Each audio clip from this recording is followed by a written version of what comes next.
Have you ever told yourself, this year I'm definitely gonna do this, and then a few weeks later realized you haven't done it at all? Studying, exercising, reading, waking up early.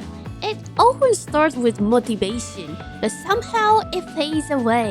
The thing is, this usually isn't about willpower. More often, it's about the way that goal and habit are designed. Today, I want to share 3 psychology-based tips that can help your goals actually stick. By the end of this video, you'll have a simple way to make your habits easier to continue. Let me give you the 3 key points first. To make a habit stick, you need to make the goal specific and slightly challenging. Take tiny steps. Using if-then theory. These 3 things can make a huge difference. So, let's go through them one by one.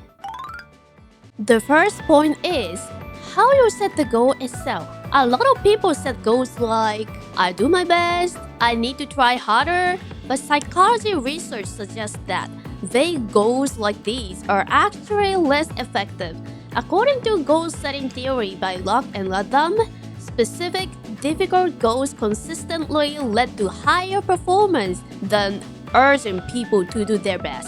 For example, work hard to study English. It's pretty vague. What does hard even mean?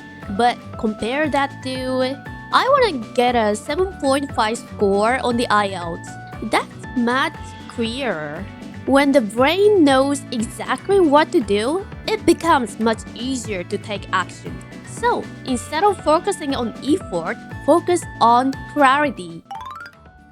The second point is probably the most important. Make the action tiny. A lot of habits fail because the first step is simply too big.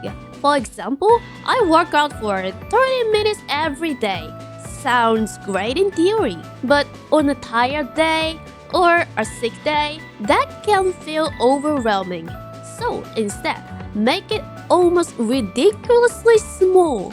For example, do 1 squat, read 1 page, tidy up for just 3 minutes. Yes, really.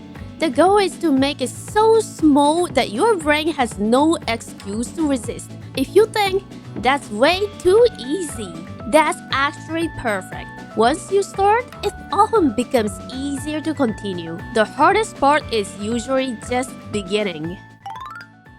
The third point is deciding exactly when you do it. This is called an implementation intention, which is proposed by Gollwitzer. The format is simple. If X happens, then I do Y. For example, if I finish drying my hair, then I stretch my body. If I make coffee, then I open the English study app. This works because it removes the need to decide in the moment. Instead of relying on motivation, you attach the habit to something that already happens. That makes it much easier to turn into a routine. So today, we talked about 3 keys to making goals stick. To summarize, make your goals specific and slightly challenging. Take tiny steps. Using if-then theory. If you have something you want to continue this month, try applying just one of these today. For example, after I make coffee in the morning, I study for 1 minute. That's already enough. It doesn't need to be perfect. What matters most is making it sustainable. Let's keep going little by little. If you'd like, leave a comment with 1 small habit you want to start this month. I'd love to hear what you're working on. Thank you for watching and see you in the next video. Bye bye!